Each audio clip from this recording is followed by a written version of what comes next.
Maureen, I'm going to record this meeting. We have multiple people recording, and there is no public comment tonight.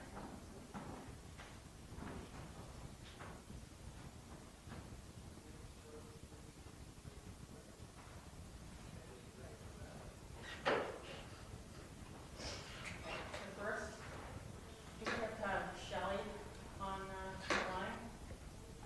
She's the title by the engineer. Is she on the line?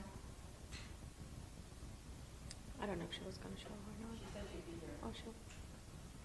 Okay. Well, we can get started. So the first topic on the agenda is the proposed local upgrade approval regarding Title V septic absorption system repair located at 16 Schoolhouse Crossroad in Brookfield. There are 3 LEAs required for this particular project. The first being a proposed system does not meet the required setback from a private well, 100 feet required, 52 feet provided, and that's for the last found owner, Mass Housing Finance Agency. That's the applicant.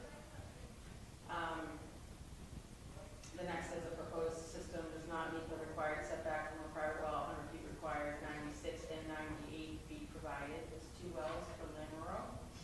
And then the proposed system does not meet the required setback from a private well, 100 feet required, 81 feet provided, and that's 18 Schoolhouse Crossroad Realty Trust.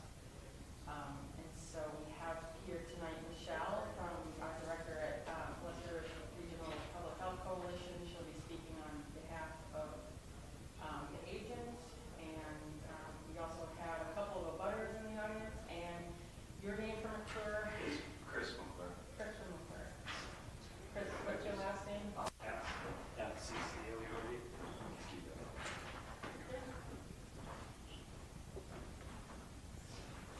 And we have the sheet from the assessors.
How about John Twining? Is he on there? Separate one? Oh, there he is. I got it. Thank you. All right. We have all the slips. Do you want to begin? Yes, very good. So, Chris McClure, Brookfield Engineering, and we're in front of the board. We previously got approved for the septic design for the property. And that design still had the reductions for the request for variance due to the location of the well, which was originally designed towards the front of the property. When the contractors and everybody started looking at how tight the property was, they said, well, we need you to go out and survey the corners, and let's get everything tied in tight, so that we know that we're putting this thing on a property and, you know, the access. This property is pretty unique because the town right away basically runs right to the front of the property. And originally, all of the plans of record showed that with this property, there was a little bump out on the front. And that's where we had designed, where the well was going to go, in front of 18, in front of the Miller's property. And that's where the existing septic is. When we did the additional deed research, when they really wanted us to set monumentation in pins, the surveyor found out that back in 1987, the owner of number 16 Schoolhouse Crossroad deeded that bump out back to the previous owners of the Miller's property. And so it wasn't ours to be had. Now, there was a septic design done, so we did all of our research here. The septic design done prior to the Miller's purchasing it, that showed the same bump out as well. But again, the deed, it was deeded over, but it was never picked up or filed correctly where they should have, a plan should have been submitted with that, because you're basically changing property ownership, so a plan should have been submitted, but it was only by searching that deeds that we picked that up. Thankfully we did, because obviously we would have been putting a well on what is now the Miller's property. So, so then we were required to, get it back onto this property, and this is, this area is, but we're very limited due to the lot size, so. You can see, yeah. We're, fortunate enough that we're able to find a spot, but it's, on property, but it's, and as you can see, the overlaps, if we tried to move the septic away from this well, we would still be, we'd be impacting that,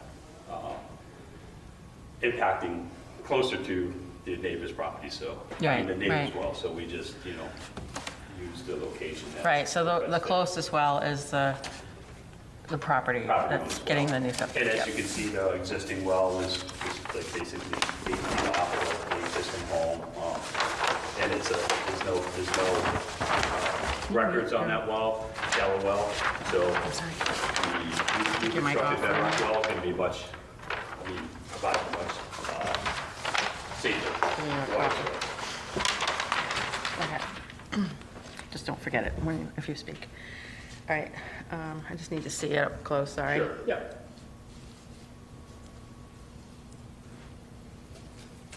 And that was the purpose of us coming back to you to say, hey, we found this. We need to make it right, so.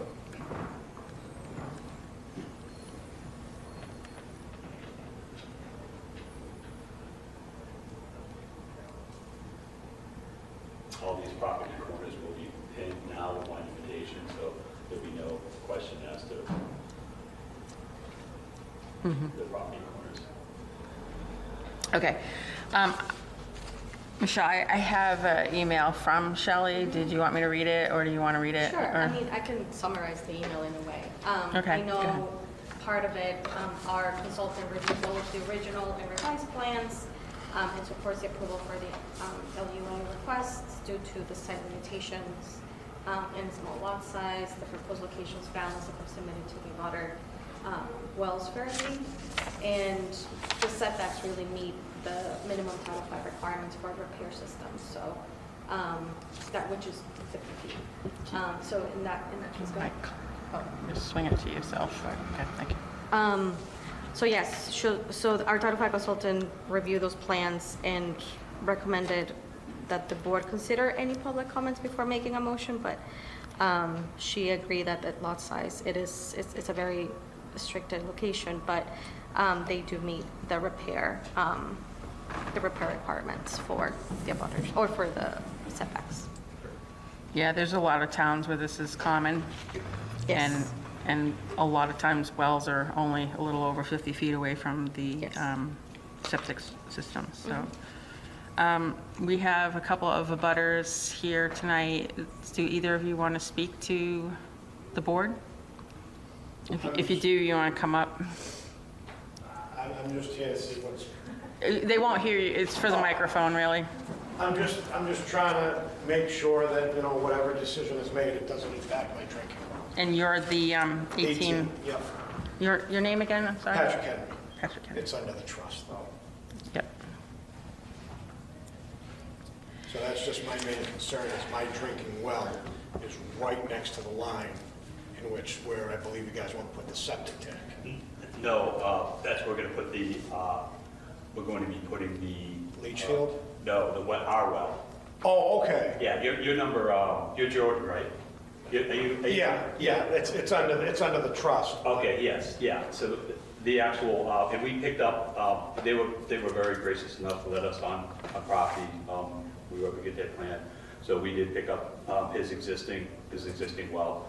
So you're one, well, I think 18 is 81 feet to the existing well. Yeah, so I mean, if it's well to well, I'm not Yeah. concerned. Yes, I thought when I was reading the slip, I thought it was gonna be either the septic holding tank yeah. or the leach field would be really close to the well, and that's where my concern came in. And if I could, to the chair, we do have the issue with this existing septic tank is not on number 16's property. It's in the front yard of It's, mine. Yeah. now it's in the front yard of his, so we don't really have, without, we can abandon it, but we would need your explicit approval to do so, fill it in and, Yeah. crush it, and, it wouldn't be worried about growing grass and get blown down there and be done with it, but right now it's not on our property to Right, abandon, it's- so.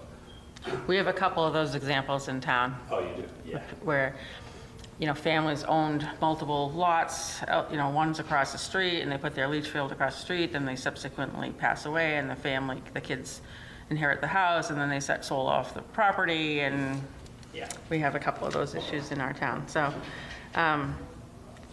okay, so that's an issue for you guys to resolve on your own. And so you don't have any other further No, comment? I Yeah. just wanted to make sure there wasn't, like I said, a septic or a holding tank or a leaching field. Okay. I'm just concerned with the drinking water. Yeah, here, that's what we're putting on there. Oh, okay, okay. Yeah, that's your well. I don't show your house here, but, but that's where your well is with her. Okay. This is where we were gonna go with it. So this is, This is where the septic will go, the tanks will go in here, but and where's the house on this right here? right here, yeah. All right, yeah, so the house is here, the well for me is here. Yes, And then the septic is literally further back. yes. Yeah, Yeah. yep. Yeah. Okay, yeah, it's well to well. I don't Yeah, have a it's all problem. well, yeah. Yeah, I don't have a problem with that. Okay. Thank you. Thank you for your comment.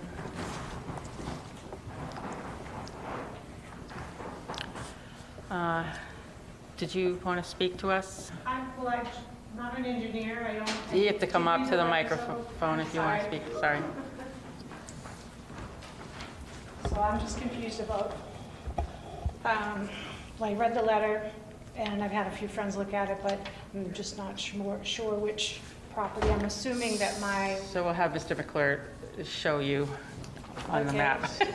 What property are you? so I'm from looking at it, I'm to the right, 8, 10, and 12 is Oh, what yeah, I, 8, 10, and 12, yeah. So, these are the existing wells right here. So you're actually, is this the 96 and the 98? Those are Lamoureux's wells. then you'd be further away. So your well is not going to be impacted. You're further than 100 feet. You're notified because of the requirements Yeah. for the public notification. So I'm sorry, I don't have your property shown here because you're up, you see well outside. This is Lamoureux's? Because I This- thought Lamoureux owned the house in the back, This in the back, yes. and his well is in the driveway. His well, it's off to the driveway would be right here. His well would be off to the right-hand side of the driveway. That's my property. Oh, that's your property. The driveway is here, so I'm confused. Okay. I have 2 dug wells on my property, So, and I have a regular artesian up the top, way in the back. Yeah, so- So I was confused about how close I am to everything. I think I'm plenty far enough, but I just yeah, want to clarify. if these are the closest sources that we have here that we would locate from because we're only required to look, to the 100. So, if you're farther out, and I don't show, And I'm up too. Yep. you're in the back. Well, the well is, The well is up top, so this is. I'm more concerned with the neighbors and just want to know what's going on. Like I said, I Yeah. read the letter and Yeah. just want to make sure nobody Okay. ends up. I do have one other question too. I don't know if it's feasible that the abutters possibly have our wells tested before any of this is done, if there was some impact from the septic system. If there was- We'll discuss that as a board. Okay. Okay, but thanks for your question. We don't, Yep. will we be notified? We'll discuss it as a board and decide Tonight? what we're I'm gonna, sorry. yeah, we're gonna discuss it Okay, after. thank you. Okay, thank you.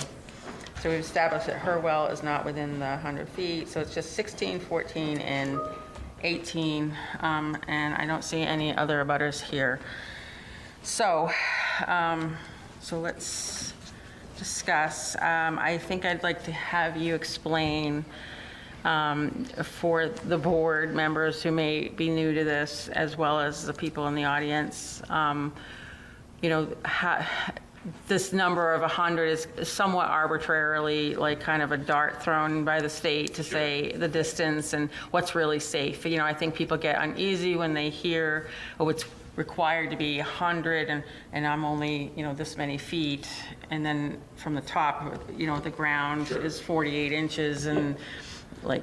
So, and there's a difference between, we call bedrock, or people call them artesian, but, our handheld wells, there's a lot of shallow wells in the town based upon, these areas. The new well is going to be, it'll be a bedrock well, and the casing, it's a steel casing, it's set into bedrock. So you're not pulling, so the leach field is basically, and right now, this is a cesspool situation that's there.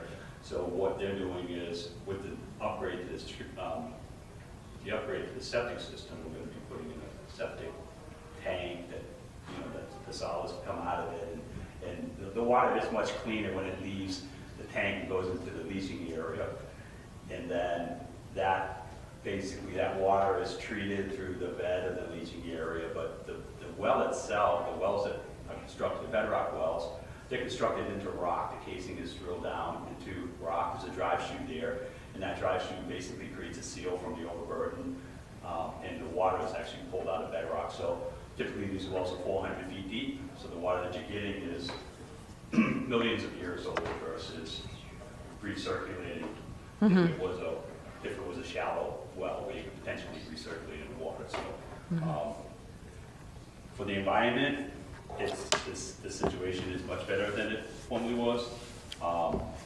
And so, we're looking to just comply. And fortunately, this area is small. The people that broke this off, it would have been better if they left it how he just, deeded it back without knowing he had infrastructure there. That should have never been allowed, but things happen. So we're just trying to deal with it. Like I said, we're just fortunate somebody didn't put a well on the adjacent property owners. And just for your benefit as a new board member, so a local upgrade approval, we're trying to make a system the most compliant possible. A system's they have requirements for Title V. There are certain things that can happen like this, a setback to a property line or a distance to a well, that can require an upgrade, a local upgrade approval from the board. And so, there's like, if you read through Title V, it's lovely reading when you're at home, bored. You can read about how, there's certain things they try, they want you to do first before you go to a different step. And so there's a little bit to read there. I highly encourage you to look up, especially the local upgrade approvals and variances that the board may have to do. But yeah, in my opinion, this is like pretty typical of something you might see happen in an area like this. So I don't have any concerns myself. And so go to you, Christina. Do you? No, I have any don't questions? have any questions or concerns. Thank you. Any other questions or concerns from you? No. Okay. I'm gonna move this so you can get your mic back on.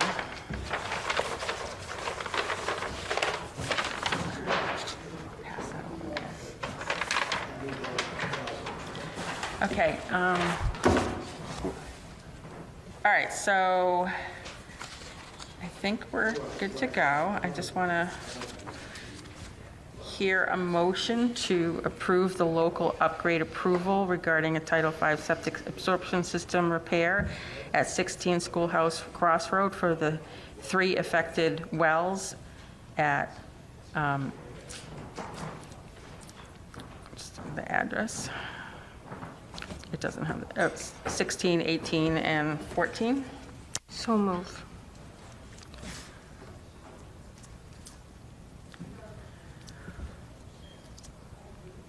Do I hear a second? Second. Any further discussion? Did we want to discuss her question now or another time? Oh, for the well testing, yes. Yeah. That's good. I think the one I'm worried about is, not worried, but it's the one that you might be concerned about would be like the dug wells, I think, over the artesian well. So just, can I ask a clarifying question? Sure. The well that's 52 feet is artesian well? Yeah, that's, hasn't constructed yet, but that will be our heat. Okay. It will go through full testing protocol. The 98 and 96, I feel like those are the dug wells, right? Or shallow wells? The 90, the 81 is this gentleman's, and that's a bedrock well. Yeah, so that one I wouldn't be concerned about. And then And then the 96, 98, if those are the two that we're talking about here, are those are shallow wells, you said, but they're not used? I'm still confused.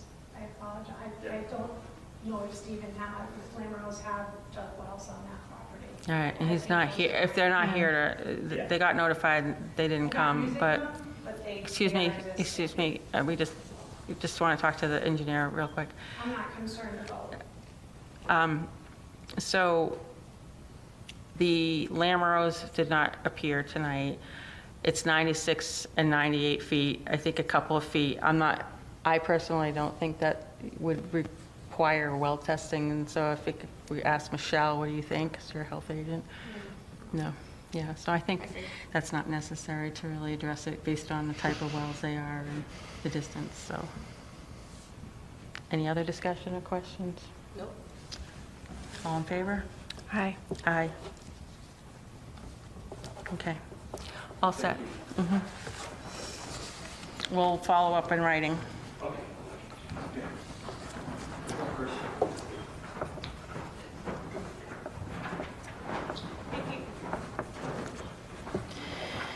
All right, the next topic on the agenda is Lister Regional Public Health Coalition updates.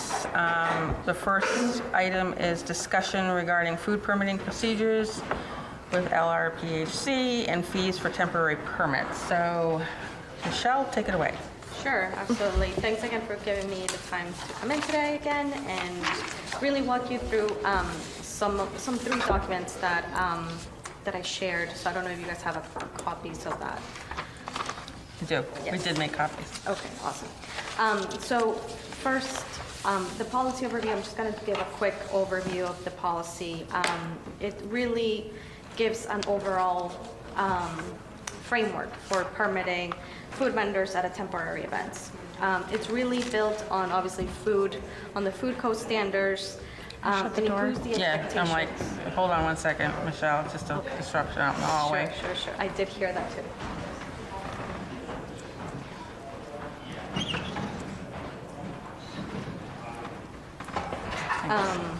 So what I was saying was, it was built based on or around the food code standards and includes some of the expectations for both vendors and event coordinators for any temporary food events. The key is really to prevent foodborne illness, support public health, improve coordination, and really, help the vendors itself. So some of the key highlights from policy is that vendors required to submit some part of the applications or the temporary applications 14 days in advance with complete documentation. For large events, I said 5+ vendors. I know Brookfield has 3+ vendors, so that's a little bit different. Feel free to edit as much as possible, but the event coordinator will basically submit all applications together along with the payment to the Board of Health and provide some sort of layout of where the food vendors will be located at the time of the event, and really notify the Board of Health at least 30 days in advance. Because sometimes these events come in ahead, especially with planning and stuff like that.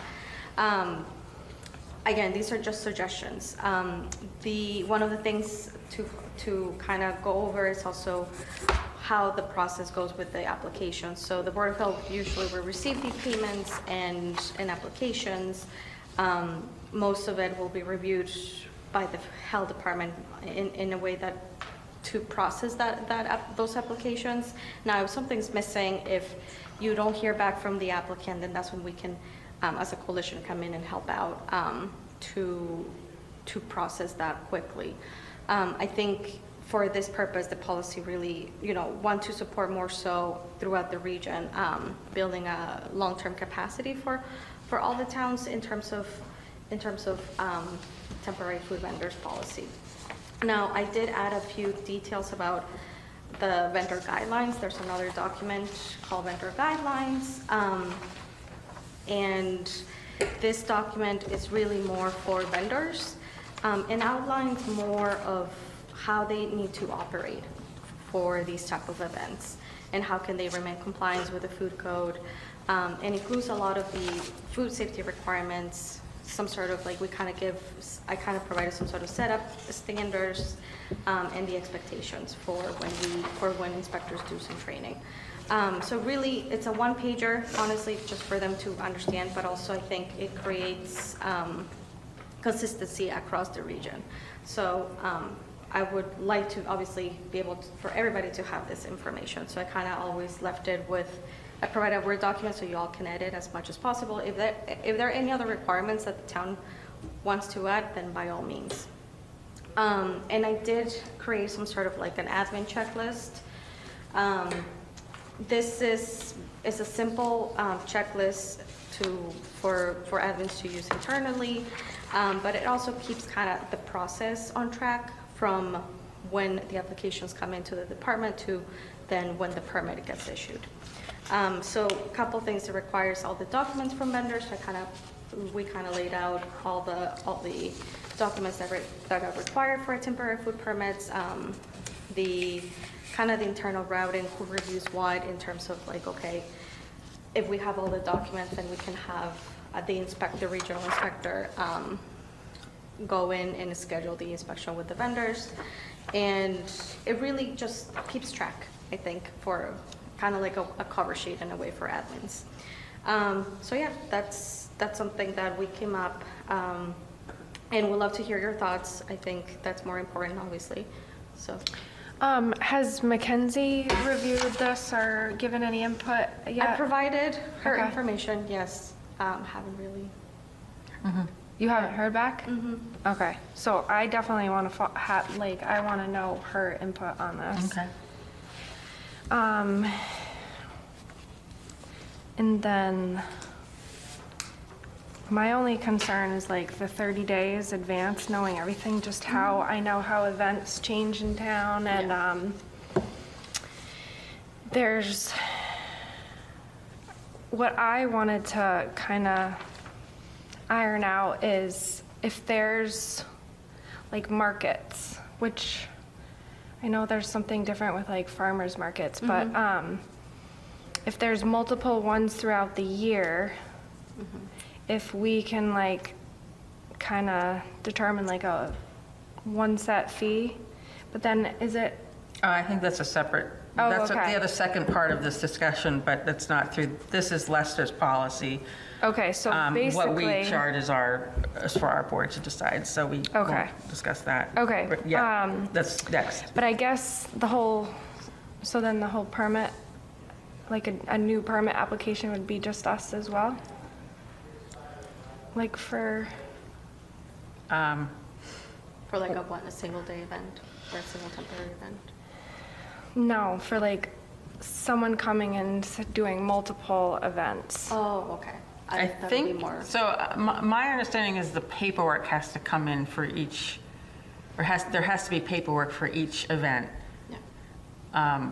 But is there a way, for, do they have to submit, if they submitted last month their food protection and it's good for 2 more years, we don't really need to have them keep submitting that. But the application itself, I think, from my understanding, the application, there has to be an application married up to each event day. And my suggestion would be for vendors that do that to just fill out their application, make copies and then fill in the dates that they're, Yeah, I think And what would submit be them. helpful is either, because I've definitely dealt with those in previous boards of health where there are different food vendors who is coming out of town and is doing different events throughout the year. Some of them are called seasonal food vendors, but to be honest with you, to me, they're temporary food events, right? Yeah. But I think what would be helpful either, I don't know, adding some sort of dates in the application to say which dates are you planning to come? Are you planning to serve the same food? Because if they're really serving Right. the same food, then by all means, right? You're right, because depending on the season, they could change up their menu, and that, Right. according to the food code, Right. you need to know that, yeah. Exactly. In So the it's past, like, we have done that where we've had an application and then we've had them write all the dates. But then that was, we could consider looking at our temporary food permit application and then updating it for multiple events that, like, markets or things Right. like that, and we could address it with the it's like application for a form. food truck, you can apply for a one-time event, right? Yep. Or you could pay for it for the town for the year and be able to do multiple. So kind of something similar along those lines. I mean, obviously a food truck's completely a different, Yeah. business, but I see that, and to be honest with you, even on the permit, I think it would be key to highlight what are the dates that that particular Right. vendor is permitted for. So Oh, I the think- permit has to have, the temporary permit has to have Right. the date on it, yeah. Right. So like if they serve multiple events at the same, or in different months, then I think having those dates in the permit, in the actual permit will be, so that way you have one permit itself. Right. And since every season changes, I mean, the other way to look at is if they have different food items during each month and whatnot, then that's fine. I think provide a kind of like a separate menu in a way per event. I think that would be helpful. So that way, Okay. when the inspector goes in and does the inspections, she knows, or they will know exactly what type of food it's allowed. And Right. that's the whole purpose, because we want to make sure that whatever they were approved on are consistent throughout. So- right. Okay. I mean, it's a small town and there's just a handful of them, but depending on like events on the common. We or- have, several events that come, we have Yeah. the Apple Country. Right. That's probably the one with the most vendors, I would Biggest, say. yes, It's the yeah. biggest one. And then the And- ag fair. Yeah, so with the policy itself, I think it's a good thing to have this straightened out. I did meet with the Apple Country Fair people early on, just to kind of talk about the process and asking them to, gather up the info and have it into us as early as possible. And I think this really kind of helps set that up more efficiently. And I like the checklist for sure for the clerks to have. The only thing on the checklist, I mean, you have that at least 14 days before event, business days. I mean, you might want to say 15, so there's like that 3 week, like, I don't know. That's fine. But I guess it doesn't matter. Of course, 14's fine.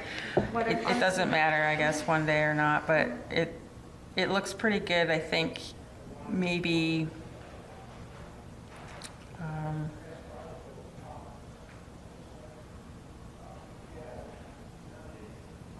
Oh, and like the event coordinator must collect and submit all applications payment together. Right now, it's just kind of the it's been business owner on their own. It's been Yeah. piecemealed, and it's been a little, I would say that it has been confusing on a lot of things. Because then the event planner doesn't know that someone hasn't been permitted yet. They don't know if they've given their check. We've had people not do that, and then the event's like yelling at the Board of Health, like, why, and it's really their vendor. Right. And then having them all piecemeal like that makes it harder on, I think, the staff who are processing all of this. So I think perhaps that Okay. is a good idea for the coordinator of an event to just work with the vendors to get that together. If it's, more than We have it as 3, is that what you said? I think so, yeah, I was looking at your I mean, we could change it to 5 as well, just to be consistent. Because 3, it's, I mean, I think 3 is doable, but I think more when it comes to like the bigger event. Like a bigger event. Yeah, I would say 5. Like, I would probably want to increase it. I think I'd have to look on our form and see if where it says that, and maybe we can adjust that to, just to be consistent, because that way, 3 event, I mean, No, but I think at some of these events, there might only be 3, but it would still be helpful Yeah, having that's the fine. coordinator Yeah, still okay, well, do if you that. wanna keep it I think to like, 5.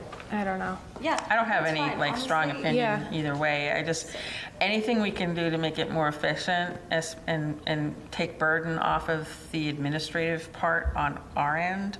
So I say go Because our lower clerks number do then. spend a ton of time trying to like Yeah. piecemeal documents. And the other thing that's been, we've talked about this before, but like the money will go like to Lester sometimes, instead of to us. And it Yeah, would just be it's- easier if they just hand us a packet and then we can get it in. And to be honest, it shouldn't really be going to Leicester, it should go to the town. Should be Town coming to us, yeah, yes. Town should be the one. I hear ya. Yeah. I hear you. I think it might be helpful to us, like, once we finalize all this, we can try to brainstorm a list of like the events and get this to them to just, To the coordinators Yeah. themselves, yeah. Well, yeah, I think I'd want to get some input from our Apple Country Fair people. Yeah. And so I might ask to sit with them again on their next meeting and go over this and just see what their thoughts are. And in the meantime, you can gather up agent feedback from, the people who are, going to be mostly doing the inspecting. But, I mean, on face value, I think it's very good. I think it's definitely an improvement. Yeah, it'll definitely Having be a a good process, having it out there online that people can see this, alleviates a lot of the unknown and the questions that come up. And then just makes everybody, And to be honest, I'm all about consistency, so if this gets obviously brought up to the entire region, it would be helpful to have some sort of standardized kind of policy throughout the region. So it will be more, so people will come in and they say, oh, I came from Brookfield. They go to Leicester. So they, they'll know the requirements in a way. Yeah, a lot of the same food vendors are Yeah, regionally. and because it happens. I mean, I've seen different food trucks that come in different parts of the central area that go all the time, so. my only concern, and I can't tell you a specific example, is like our small town is so much different than like Framingham or like bigger towns. So I just want a little bit of flexibility still, but like keeping it consistent for people, but not so rigid, like, yeah, so the Cultural biggest council towns can't in our just- coalition is Leicester and Holden, right? Wait, what? I'm sorry. Are the biggest towns in our coalition is Leicester and Leicester, Holden, Holden, right? yeah. I mean, all of us tend to do some of these bigger events, but I don't know that those towns are holding bigger events than us necessarily. They have more restaurants on a day-to-day, but I don't know if they're holding more of those kinds of things. I think during the summer, a lot of like things at the common, events at the common. There's a lot of that. It's getting more popular. Concerts, people like to have food trucks there. Everybody, I mean, the food truck thing is a great thing, especially for little towns that don't have restaurants and stuff like that. but key is going to be us having a consistent clerk to do their Yes, part well, and that's the for part you too. guys. So it's got to be done as efficiently as possible so that we can not be burdening Yeah. clerks with a lot of piecemeal and trying to be organized. And then this has just never been written out. I mean, this was kind of on our list for the past couple of years, really, just to sit down and take the time and let's do a process and, put it together so that, when we have a clerk, we can say, here's, what you have to do, and here's the list of things you need to know. Because I do remember that was kind of a learning curve for different, people. Of course, yeah. And all of us too, like board members. So, no, I mean, so you're going to take this, we're going to continue this discussion at our next meeting. In the meantime, you'll get feedback from Mackenzie and you can send that over to us. And then I'll take a stab at putting this in, like, it says like a place for the logo and putting our name in there. And then you want to leave that at 3 vendors instead of 5? I think if we want it to stay organized from one person, I mean, some of the events are smaller. But Like, I don't know but how then many But then food- Leicester has to remember 5 for this town and 3 for, like, if they could do 5, if we could all agree to 5, all the towns, then Leicester's let following me, one like- policy. Ag fair, she may have 1 or 2 food people coming. So then it's not on her to be sending the information, it'll be on the food vendor, Yeah, not the coordinator. right. Less than 5 would be the vendors. And same thing at Oakham, sometimes there's 2 or 3, Yeah, so. but, I mean, I'm okay leaving it with the 5, and, And I see what you're trying to say, because I think. I mean, what but would if you be think it should be important is to- 3. I might just tell Jesselyn, like, all right, putting on a different hat right now, like, Yeah. just do it, because, not to give you more work, but to help make it easier. Yeah, Because we and I don't think usually we'll- have like 5 vendors at one time. Right. So it won't change is what I'm saying. I see what from you- what But the we're already- coordinator will be up to date on where everybody is with their status of their permits. I mean, honestly, I think if it's an event, I would just, in my gut, I would say they just always should be done Should through be. the event coordinator if Yeah. it's an event. And so Right, maybe, and that's maybe what- you guys want to reconsider that in the meantime and ask the other towns if we just not have a threshold and just, So this is just for temporary food, not for mobile food truck. right. Well, mobile Could food, be, it could be, to be honest, with mobile trucks too, because, Yeah, not that's that they're considered temporary, but because there are some that will come into temporary, some that will come into annually. But I think because of events, I think this is Yeah. more tracking events Okay. in town. Yeah, I would say it would still be effective. And I think even on the checklist, I put kind of like what's required for food trucks, especially the commissary agreement. So I did include that part because I Okay, think yep. there will still be aligning with the same Right, guidelines a lot and of it stuff like that. applies to both. Right, Yeah. and the food vendors, I think, I mean, not the food vendors, the coordinators, I'm getting confused. The coordinators, I think they should still be part of the whole process, even if it's like 2 or 3 events. Just because then, if one applicant falls through or someone comes in, we should be notified as well as a Board of Health, yeah. one thing, and just kind of, questions have come up, I think some people, especially event planners, you know, people like in our town that are trying to do it and they have like 20 vendors, but some of the vendors may not need to go to Board of Health. And maybe just a little blurb, direction for event planner, like in the guide, to say, these are the vendors that have to be permitted through Board of Health, because there's a kind of Makes couple of sense. funky ones that, you know. Like honey, Yeah, yeah. Some, like the okay. freeze dry, like somebody was freeze drying candy or something, you know, so there's a few of those that don't Yeah. feel like they're need to be permitted, but do because of the code, you know, so maybe, So would it be helpful to create some sort of like checklist similar to the admin checklist For the event. vendors and kind of have that I think so. asterisk, so like these are the Don't you these are the think? vendors that are Yeah, required. ones that do and ones that you might think might, but Perfect. don't. Sure. Yeah, Yeah. like just some Something guide else. for the Yeah, event planner. yep, Sure. I think Yeah. that'd be good. All right, and that'll help the Event clerks coordinator. too. Yeah, because even like for farmers markets, like the farmers don't need one. Yeah. Unless they're like doing a prepared food or something, but like, but Yeah. then I think we had a microgreens person one time. And they do? Microgreens? Yeah. Do. I know, it's So like tricky with stuff those like things. that, Okay. yeah. Those pesky little, what are Yeah. they, the bean sprouts? Yes. Yeah. It's a micro, yeah. Dangerous little buggers. And like meats and stuff like that. Yeah, so I think, Sure. That's easy. so we'll continue. I think, I haven't brought this up to the whole region yet because we've Yeah. been in total different discussion. well, we kind of Total initiated different- this but for yes. you to Yes. do, you know, because it's been on our mind to Maybe try to we get can this guinea done. pig it for till the fall or I something. like it, yep. Yeah, so we'll continue to work on that. Perfect. So the other part of the discussion is the fees for temporary permits. And so fees right now for a temporary permit are $50. Yeah. A food truck for the whole year is $50.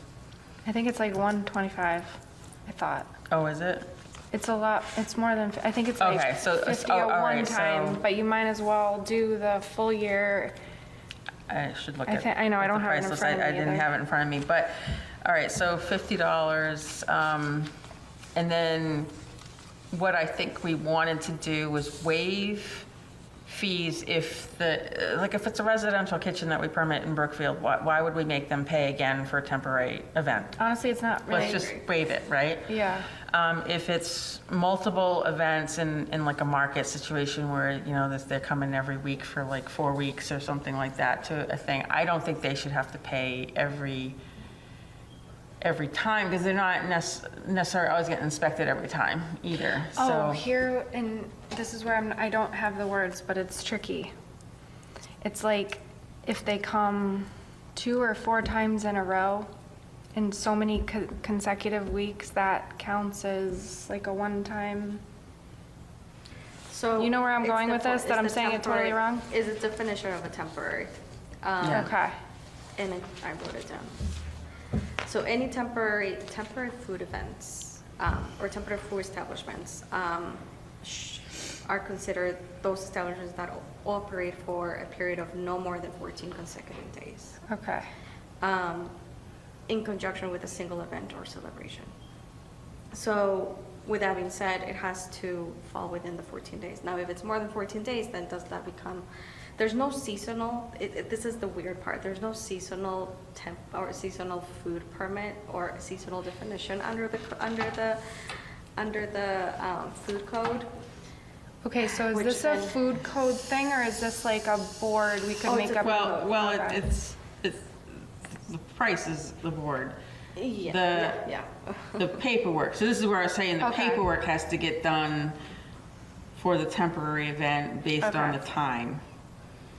The payment, like, I think we could waive after, like, they do one and they pay, like, they could do a subsequent temporary, like, for a seasonal, like, I think we could try to figure out what events that we have in town every year and just try to make it less burdensome. Right. So if there's, So, like, if the there's a artisan couple of market- markets, I'm just trying to be careful because you are very tied to No, I know, but a certain business, but well, that I'm is trying to use a different actually a example. whole separate thing. So it's May to September, and it's once a month. Okay. so that's why I'm saying that once a month they have to do the paperwork every month because that's what the food code says is a definition of temporary. But we as a board could say to vendors that we only charge them for the first event and the others are waived, or we charge them like within 2 months and the rest, we as a board could decide what that fee schedule looks like. Are they getting inspected every time? They could, but I mean, they But don't no. necessarily all get inspected because a lot of these vendors are throughout the coalition and getting inspected regularly. And sometimes we will rely on another inspection report, we don't have to inspect every single one every time, especially if we're using the coalition agent and they're familiar with the vendor and they're inspecting them very regularly across 7 towns. Like, I feel like they can use a judgment call, and so we don't need to get too, picky about that. If it was, then yeah, there may be like a cost associated with the Right, agent that's what I coming was out. getting at, yeah. But I think some of these guys that are, like, if you're a food truck, you're a food truck, like, this is their business and they do this all the time. But if you're like, the girl's making cookies in her residential bakery in town, I want to waive, if the vendor is located in town, I'd like to be able to waive the fee for any temporary events so that they could partake in more things and have, more opportunity. Right, And then, because their kitchen's already getting inspected. So They're already getting here's like inspected as another a kitchen. example, like cultural council, they Gotcha. have their concerts on the common, right? And they have someone come and set up, and their concerts are through the summer, but Right. instead of having her pay. Right, Or whoever it every- is. Yeah, I'm just like thinking just of it. waive, she Yeah. has to do the paperwork, Yeah. Yes, because that's food code. Right. I'm following now. Okay. but does she have to pay $50 every, no, I No, I feel like think that it's a would lot. be, that's not right, I Yeah. think, Right. personally. So maybe, I mean, we can think about this more, and as she's developing that, and then, but think about what that fee schedule looks like. But in my mind, local vendors that are already being permitted through Board of Health, no fees for temporary events to encourage them to participate and to create opportunities for them. And vendors that come in to do multiple events, we'd have to kind of decide, like, do we want to make it seasonal or just say, no more than 50 a year, like, I feel like I just want to make, there's some cases, let me just get my thought out. There's some cases where someone's coming into town as a temporary vendor, and they end up paying more than what a food establishment that's permanent pays. I feel like that's over, Yeah. like, there's no reason that some small business that's trying to make a living, like, their profit margin's so tight, like, Yeah. that they'd have to be shelling out $50 every time they come. Yeah, no, I'm with you. So, I'm just want to, think it out, like, do we, first, I mean, I think the first one's easy. We can make a motion to not assess a fee for temporary permits to locally permitted establishments, right? Locally meaning Brookfield, Mass? Okay. Brookfield, yeah, just Brookfield. Okay. Yep. Okay, so waive temp fees for Brookfield-owned businesses. Did you make that motion? So move. Okay. You want- I'll second that. Okay. Okay, any further discussion on that one? No. All in favor? Aye. Aye. So, all right, so we will be waiving those businesses from having to pay an additional fee for a temp permit, because I definitely saw that happening, and I don't think that was right, so that's good. So wait, For- to clarify, like a one-time fee, but no additional. They're already being, I'm Right. talking about food establishments that are in Brookfield. Yep. Based in Brookfield. Yep. They already pay for a permit. Okay, correct. Yep. To exist, right? Yep. So why would we charge them an extra No, I know. I just fee? wanted to make So that's sure what we were we're not saying they're charging them. paying Yeah, their They're initial. already getting their Yep. regular, and they're getting their regular inspections. So no additional. So there'd be no more $50 every time they want to go to the common. Yeah. So we've got a couple of those guys in town. Yep. And then for out-of-town vendors that would like to partake in, like, markets or multiple events, our town likes to, we have committees in town that want to have, they're different committees, and, they'd like to get a food truck in for a concert and stuff, and I want to be able to give them a list of who's, permitted in town. I think it would encourage some of those vendors to come to these events if they knew they didn't have to get charged again, right? So my idea would be to a one-time fee, and maybe just seasonally, but I don't even care if it's annually, but like a one-time for, you guys can think about it, talk about it some more, so.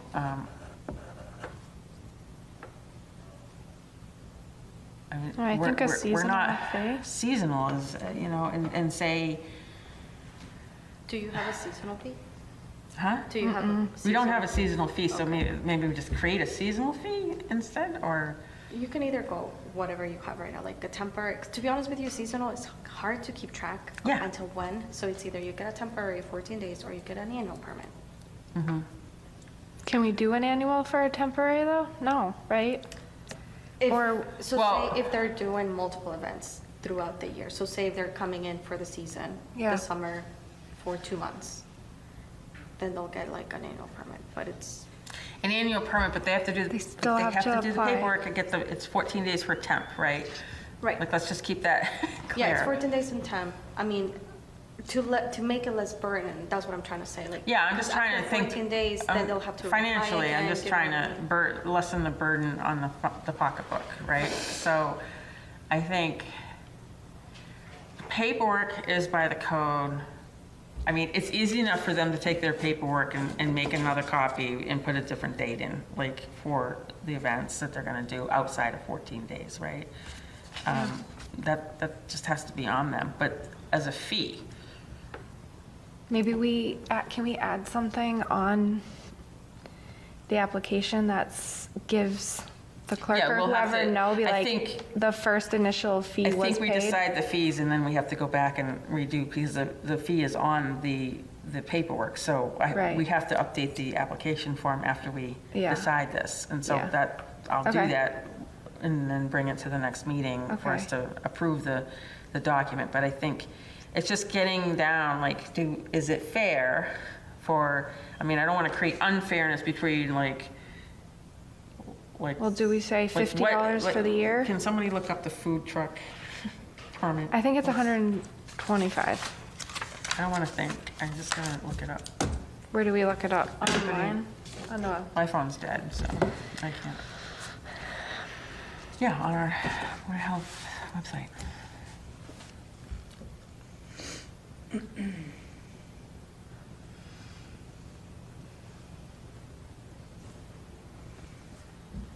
My question is, instead of saying like a season and defining a season, would you have a number of events? So one fee could qualify them for. Well, that's the thing. I'm trying to do the 4 math, like what events? the math would look like. I want to know the difference between the mobile food truck Right, price their for the price. year, Yeah, and then kind of factor that, like, is it just to, like, make it a fair playing field? right.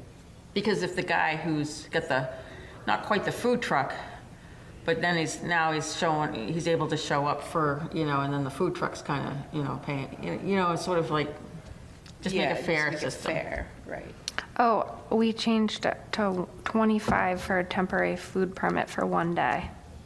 It used to be Okay, more. yeah, I All kind of right. thought that was, it Food, went down. hold on, are we looking up Food truck, food truck? mobile food? Food establishment, mobile? You'll have to make that a lot bigger for me to see it. Foods.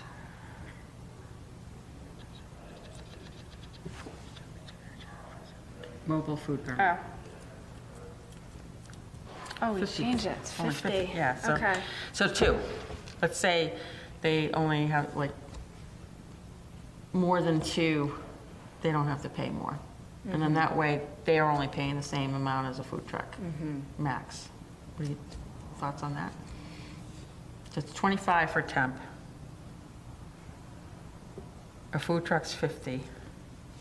So 2 events, Yeah, and then not charge them anymore, because then now that's costing them more to operate a year than a food truck. Yes, my only thing is keeping track of Oh, that, well, you know. have to have a They would tracker. have to, yeah, we'd have to have a tracker, or they'd have to say, I paid Yeah, that's for all. the 2, and this is my 3rd. Yeah, They just we have our records. put their application in without a fee, Yeah, but- because it would but- be, Right, but we have our records. or they would put it on Yeah, the, we'll update the application. form for them to have a place to write that to. in, yeah, to- and then we just to verify remind the it. clerk. Yeah, But the clerk has to verify the Right. money stuff. I think that's fair. Okay. So I hear a motion that the maximum fee for any vendor for temporary permits would be no more than 50 per year. so move. I'll second that.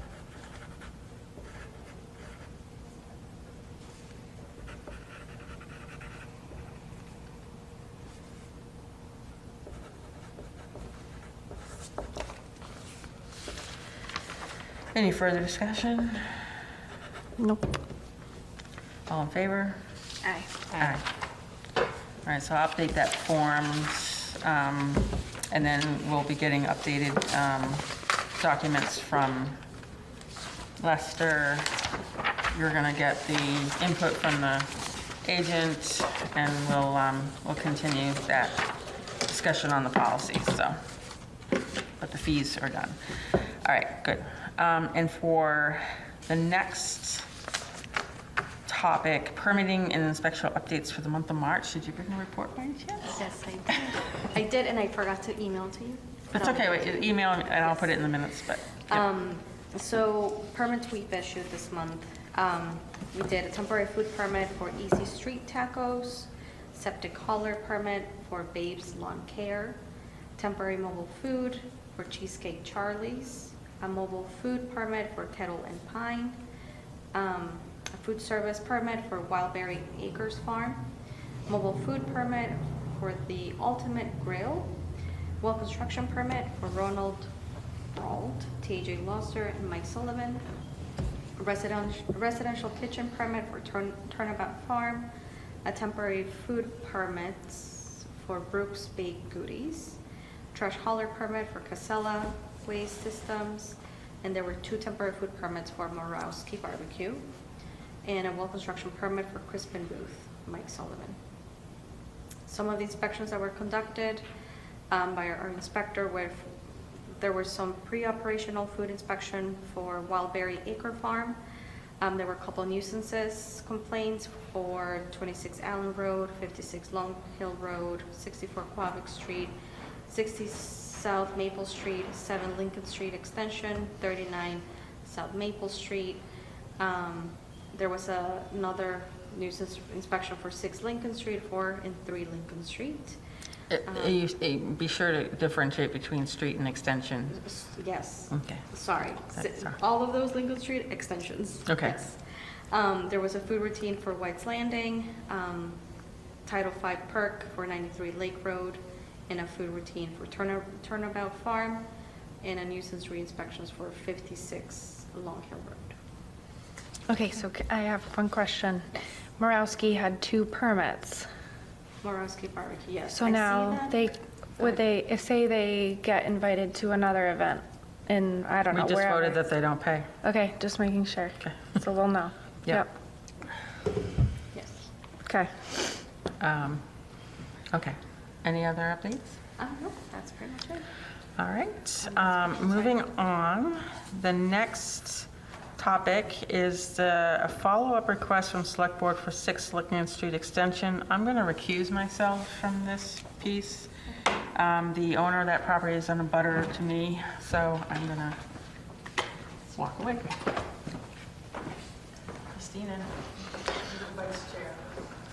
Wait, are you saying I'm something? leaving. No, I'm kidding. I'm staying. Then I don't know what I'm this staying. I'm staying.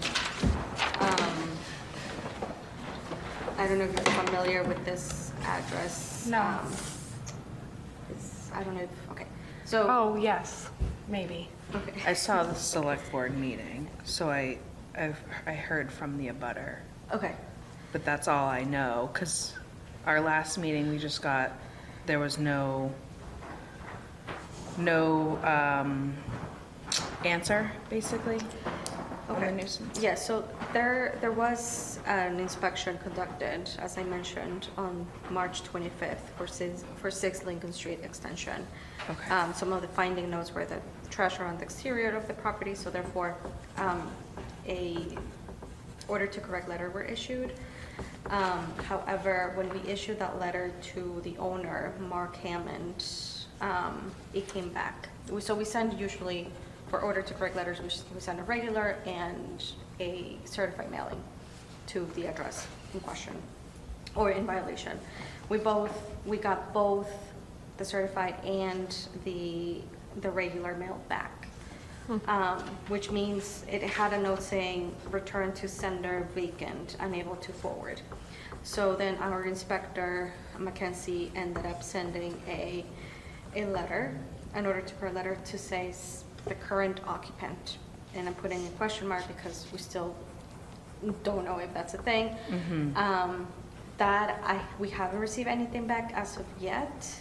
That was sent out on April 14th, so maybe a week or so ago. So we Okay. probably won't hear anything until maybe this week or next week.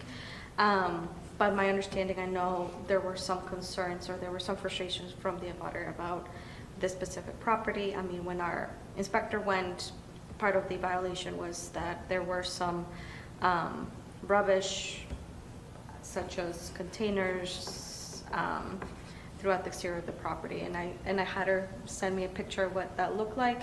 And it looked like it was a lot of like mechanical stuff. There was like a ladder, random stuff. Tires. There was lot like of a tires. tire.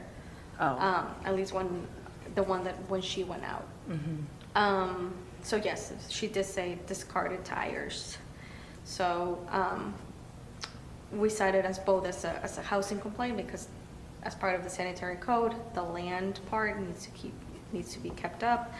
And it was cited also as a nuisance.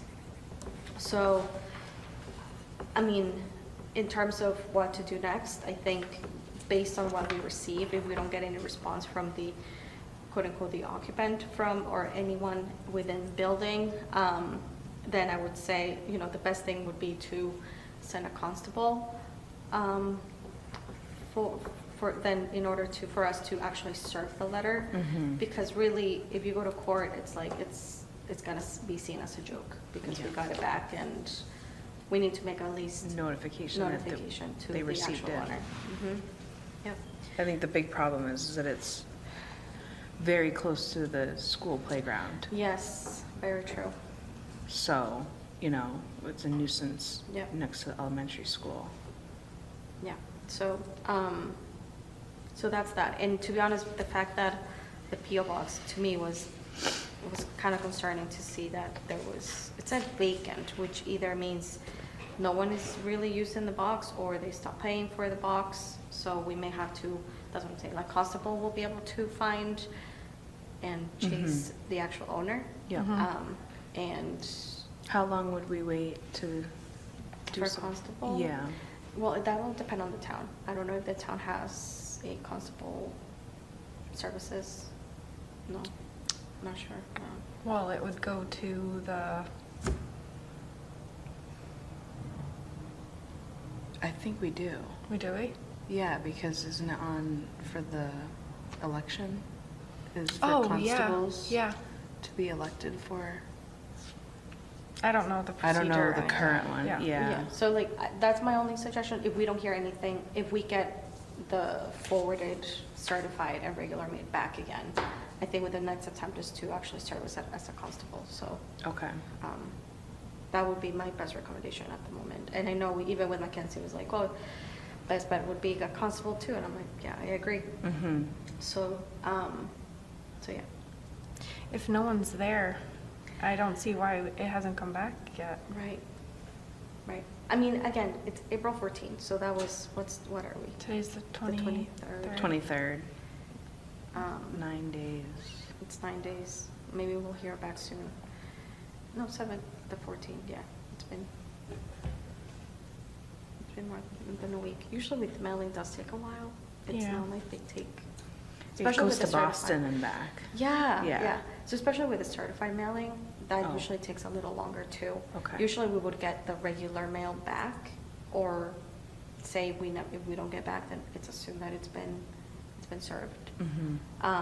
But with the certified, it usually does take a little longer. Usually that's most of the case how it works with housing cases. I mean, not that I'm saying this is a housing case, but with housing cases, especially when occupants want to get things done ASAP, and we kind of try to explain, it's a process, like we came, we did the inspection, we wrote the letter, now it has to be served properly. Now, what does it say on the letter of timing of response? I believe we give, some of these are 24 hours of receipt of this letter. Since. Oh, okay. Yeah. So again, it's a receipt of this letter, so as long as they get the letter, that's the key part, so that's what I want to make it clear, that So is it 2 if it's not months, we give it served another properly, week? then how would they know, right? And with a constable, I think that will be helpful to determine where this person is, the actual owner. I mean, I will put it on the owner, but yes, I don't know who, it looked abandoned. At least that's what the inspector said. It does look abandoned. She hasn't seen anyone coming in or out when she's gone. Is this the On garage inspections. right before the entryway to elementary school? Yes. Yeah. The owner across the street said he has video of people in and out. I know. I mean, I haven't seen the video. Me neither. Yeah. Me neither, He but thought somebody was living there, and then when he went to the police department recently, it's kind of been quieter. So, interesting. that's what I know from watching the other meeting. Yeah. So, do we have to make a motion on like a time frame right now, or what do you need from us here? I think we wanted to present where we were at the moment in terms of, I know those order to grant letters were served as of, And who would March contact the 26th. constable? that'll be up to the town. Okay. Yeah. So that's up to us. I would Because, say, yeah. you know, we don't have Maureen. Maureen's out of this. So, That would be my suggestion, to get a constable so that way it gets actually served. mhm. And instead of going back and forth, because I feel like mailing, and it will take longer, but with a constable, they will do, that's what they're for. Right, Yeah. right. They'll be able to get this served Mhm. at the correct location. Even So though you would there's a provide difference. the letter to us? To Yes, provide I for the believe you guys constable? have a, yeah, I believe We you guys have have a it? copy. Okay. Because we usually send a copy every time we do order to grant letters, So so. like, But if you need is it in another, our email? it should be, at least. I know our inspector does share any type of order to grant letters Okay. to the. It might to go the to our board, general. To the town. General box? I don't know. Okay, don't so have access to our clerk, Yeah, I don't Right? know. Is she still even working? no. Right? Yeah, no, my understanding is she's not. Right. Okay. Okay, so need letter. Okay.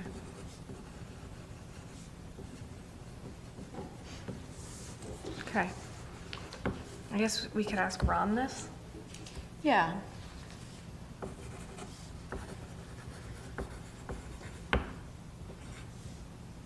Okay. All right. Thank you. Thank you for the You're update. welcome. Of course. I know it was brought up to this recent, the select board. So Yes, yes. I know there were questions that it's been, I think, for so many years. Yes, it's been ongoing. So I really can't speak with And so it was the many years first time ago. I had heard of Yeah. it being an issue that said that we didn't address. Mhm. So I just want to make sure that it gets followed up on. Yeah, for sure. And, I mean, my understanding, it's been followed since we got Yes. this complaint, so. Yes, yep. Okay. Okay. Thank you. You're welcome. All right, I I'm guess we gonna should let tell her to come in. We're all set. Sure, Yes, thank you. please.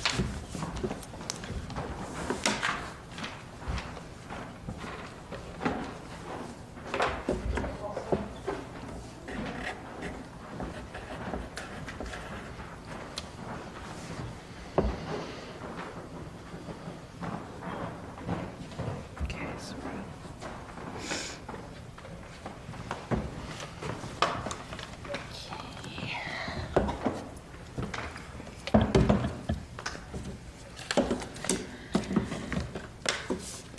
All right.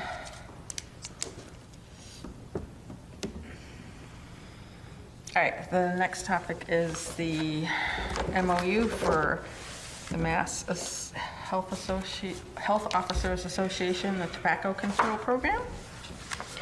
We talked about this a couple months ago. It was under review between MHOA and KP Law. KP Law wanted them to change a couple things and then add the parent guardian agreement consent and release form, as well as the underage buyer agreement consent and release form. So part of the tobacco control program is that they'll still hire some underage people to go in and try to purchase cigarettes in different retail shops. And so this is something that KP Law had added. So we'll have these documents available for MHOA. And then the MOU, which is the Memorandum of Understanding between the town of Brookfield and the association. I don't have any further comments on it. I've looked at it more than I want to. But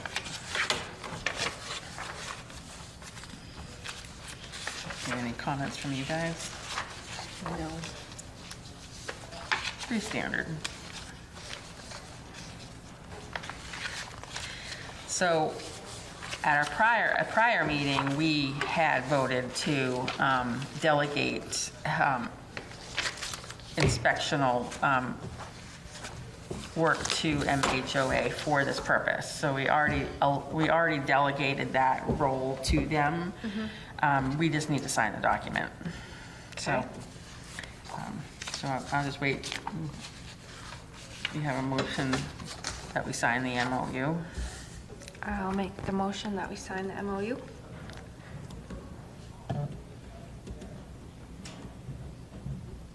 With MHOA. I'll second. Second. Any further discussion? No. All in favor? Aye. Aye. So I'll sign that and send it over to Sarah from there. Okay, very good. So we're well on our way to having inspections for tobacco in Brookfield now. That's exciting. Yeah.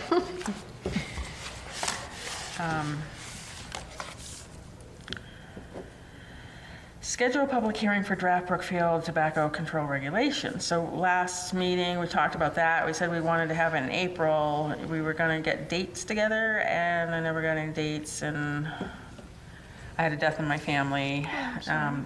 So things have been kind of challenging. So how about May? And would you look at your calendars and maybe throw out a few dates, and then I'll talk to the school about saving tell me mostly like what doesn't work. I'm thinking like a Wednesday night is usually pretty decent for me, but. I mean, I can do Mondays or Wednesday, the 21st. It's the first available Wednesday in May for me. Which is far enough out too for the notice. 'Cause Okay. it has to be far enough out. So that would actually work for me too. Are you having a And baby you're or like- anything? I mean, you're having a baby, so You're ready you to won't- pop, so. You know what, show up if you're around. Don't count If not, on it'll me, just but be I will the be two of there us. if I Okay. can.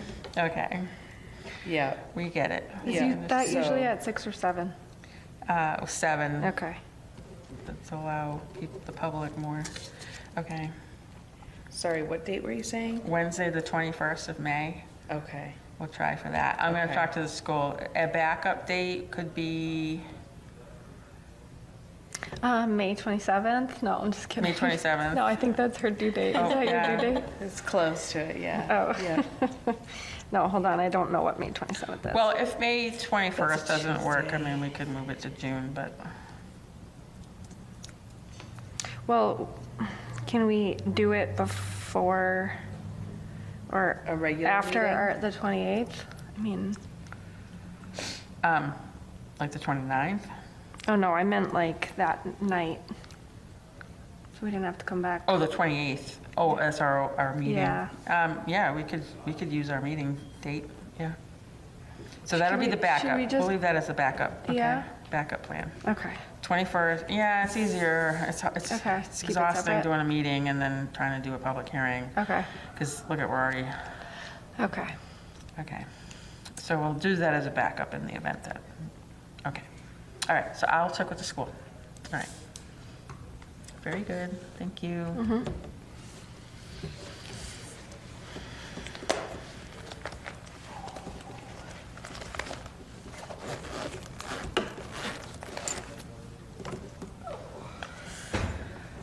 All right, Board of Health Clerk, review of applications received and interviews. We got a folder from Karen. Sorry, there's not 3 copies of each. Oh, there's my thing I was looking for. So let's go through some of these. We got a lot of applications. This is really nice. Wow, we never gotten.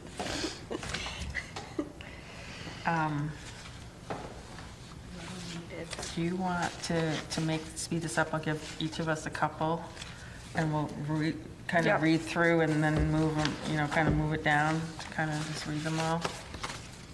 We don't have to go into super detail, but I thought we could try to pick out like the strongest ones, or if you want, based on the time tonight, we could, these were sent electronically. I could have Karen send them to you. Yeah, I would like more time to be able to Okay, read through them, 'cause some so- of them have a lot. Do one of you want to sort of coordinate initial screenings? What did you just say? I had like Do 2 you weeks want to left in coordinate mine. one of us to do initial screenings? And then we could schedule subsequent interview? I mean, I think it might be easier for us to try to, Narrow it down a little bit, yeah. because there's a lot here.